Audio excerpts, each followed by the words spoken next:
Zulqa'dah atau bulan Hafid. Kapit orang Jawa mah.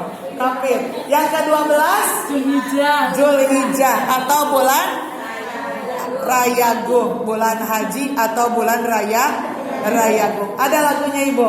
Muharram, Safar, Rabiul Awal, Rabiul Akhir, Jumadil Awal, Jumadil Akhir, Rajab, Syaban, Ramadan, Syawal, Zulqa'dah, Zulhijjah. Apa? Ayo bareng Bu. Muharram, Safar, Rabiul Awal, Jumadil Awal, Jumadil Akhir. Oh, ketinggalan ya satu ya. Oh, balik lagi.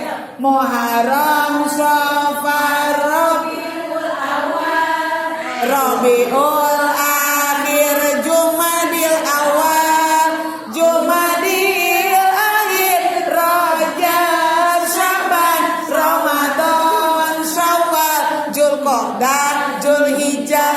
Apa? Sok ibu-ibu wae, abi moal. Ayo sekali deui, hitung-hitung budak madrasah. Ya, itu kan dia remako, tren remako, remaja kolot. Remaja kolot. Ayo 1 2 3. Muharram, Safar, Rabiul Awal, Rabiul Akhir, Jumadil Awal, Jumadil Akhir, Rajab, Syaban, Ramadan, Syawal, Zulqa'dah, Zulhijjah. 12. Yang punya Zulqa'dah, Zulhijjah. Apa? Dibalikan deui. Deui pala nyanyi mah hayang wae. Sekali lagi.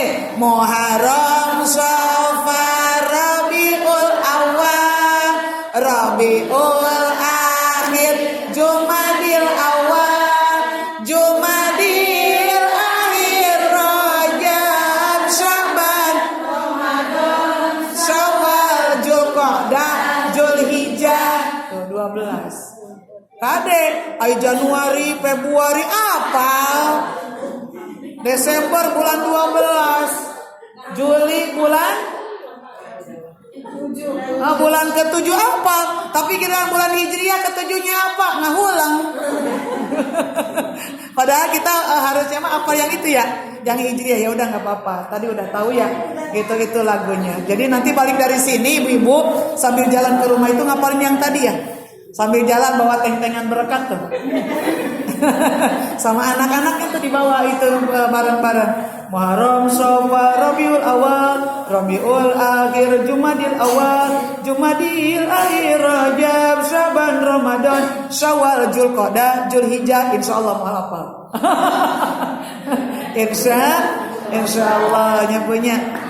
Mudah-mudahan Ibu di bulan Sya'ban ini kita semuanya lebih bisa meningkatkan amalia ibadah kita di hadapan Allah Subhanahu wa ta'ala, terutama meningkatkan kualitas amalia ibadah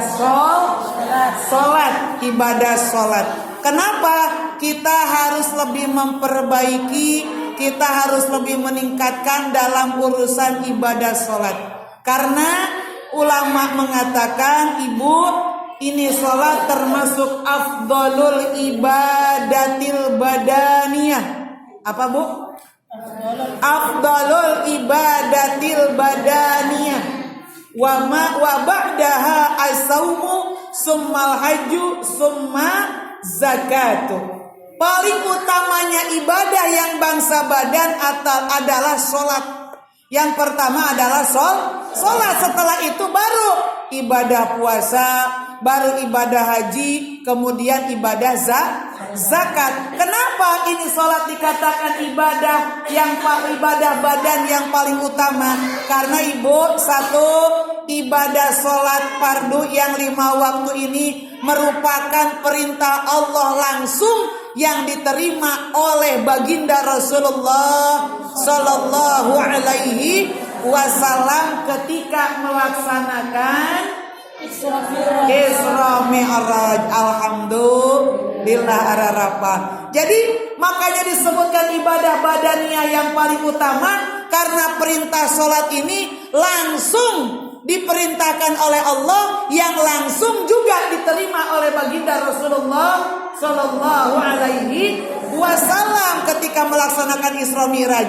Kenapa? Karena ibadah yang lain, ibadah zakat, ibadah puasa, ibadah haji, dan ibadah-ibadah yang lainnya itu tidak diterima langsung oleh Nabi, tapi melalui pelantara. Siapa pelantaranya? Yaitu malaikat Jibril.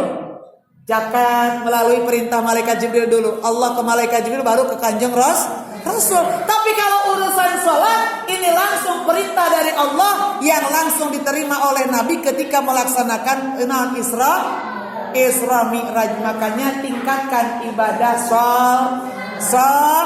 sholat, ibu, tingkatkan ibadah sholat. Yang kedua, sholat dikatakan afdalul ibadatil badaniyah.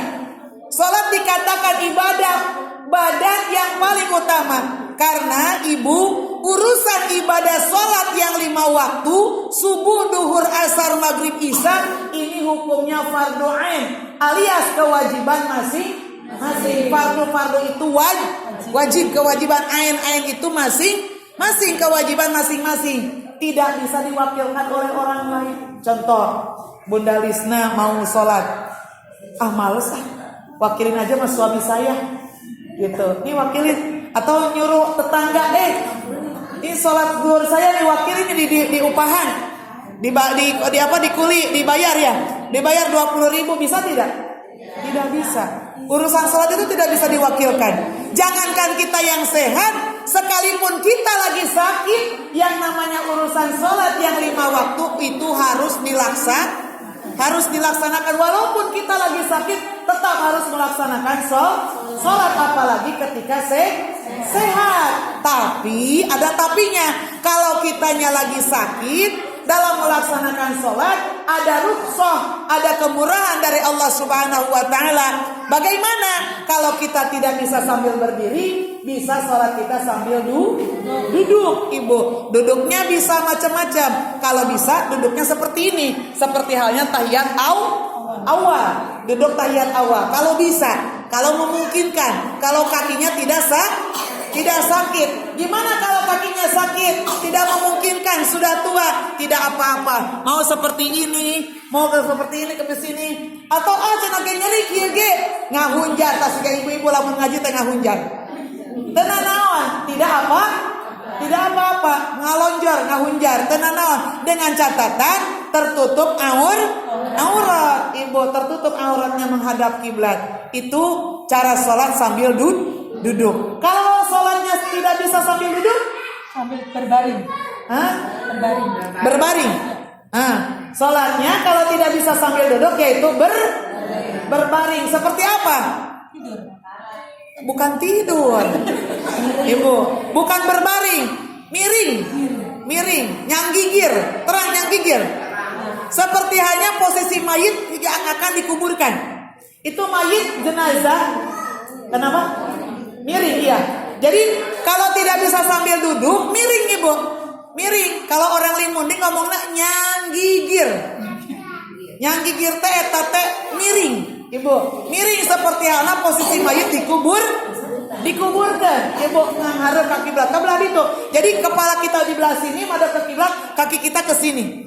Kalau ke sini kan berarti ke sana posisinya. Dari sini, seperti halnya mayat dikuburkan. Kalau tidak sambil miring, tidak bisa sambil miring. Kalau tidak bisa sambil miring bagaimana? Kalau telentang itu nggak boleh, bahaya. Kalau telentang itu bahaya, apalagi telan ban, telan mur, telentang. Tahu telentang?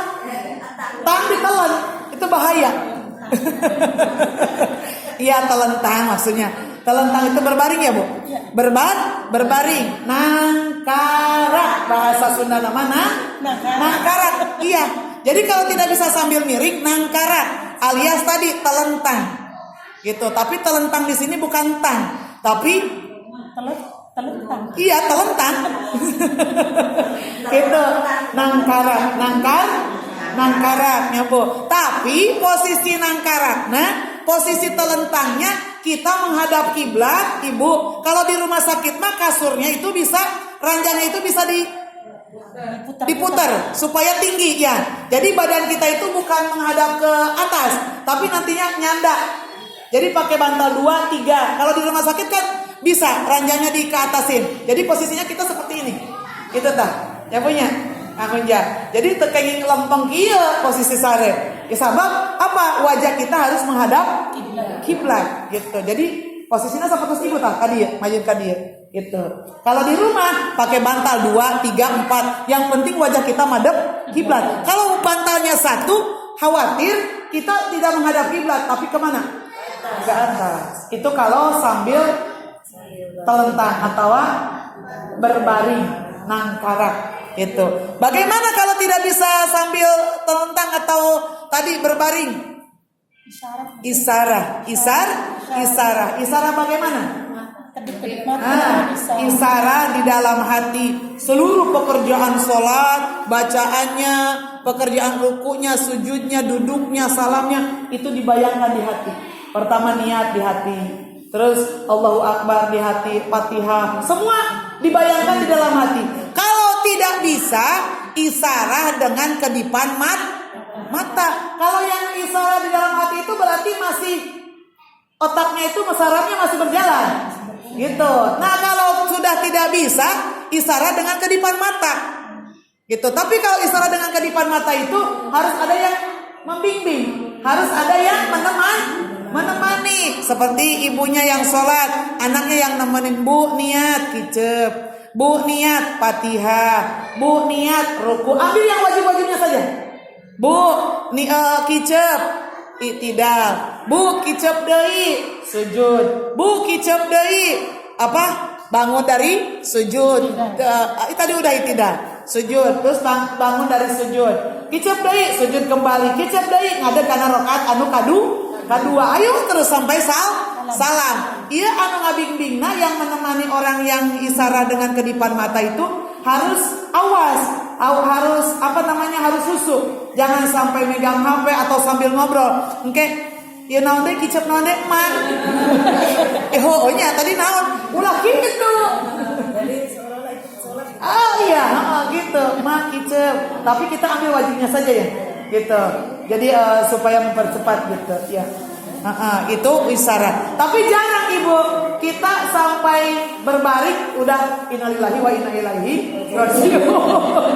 Jarang yang sampai isyarat itu saking wajibnya melaksanakan sholat. Jadi boro-boro yang sehatnya, yang sakit pun, sesakit apapun, separah apapun itu wajib melaksanakan sholat. Ibu tadi seperti gitu posisinya. Tidak bisa sambil berdiri duduk gitu ya, tadi sudah diceritakan sampai isarah itu.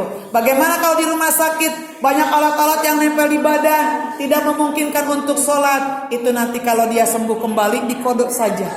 Sholat yang tadi kalau keburu meninggal, Ibu itu difidyahin.